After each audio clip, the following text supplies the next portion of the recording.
Suite à la tentative de coup d'État en Guinée-Bissau ce mardi 1er février 2022, la Communauté économique des États de l'Afrique de l'Ouest a produit un communiqué pour condamner cette tentative menée par des hommes armés non identifiés. La situation politique en Afrique suscite de plus en plus de craintes de coup d'État. Une semaine après le putsch du Burkina Faso, la Guinée-Bissau a été ciblée par le putsch ce mardi 1er février 2022, selon des rapports non confirmés.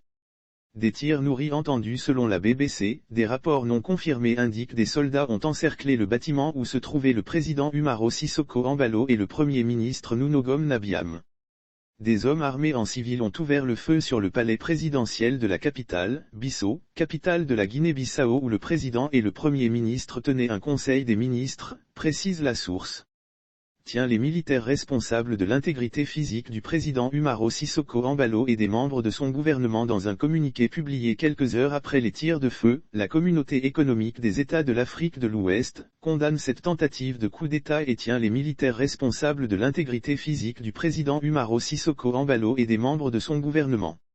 La Communauté économique des États indépendants de l'Afrique de l'Ouest suit avec une grande inquiétude l'évolution de la situation en Guinée-Bissau, où des tirs militaires ont lieu autour du palais du gouvernement, indique le communiqué.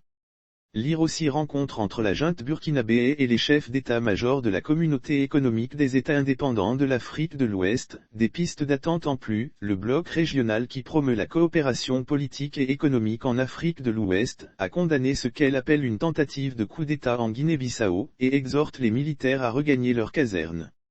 Notons que plusieurs coups d'État ont eu lieu en Afrique de l'Ouest au cours des 18 derniers mois, les militaires ayant pris le pouvoir au Mali, en Guinée et au Burkina Faso. Le 23 janvier 2022, la Communauté économique des États indépendants de l'Afrique de l'Ouest a suspendu un autre de ses membres, le Burkina Faso, où les militaires ont organisé un putsch dirigé par le lieutenant-colonel Paul-Henri Sandaogo Damiba.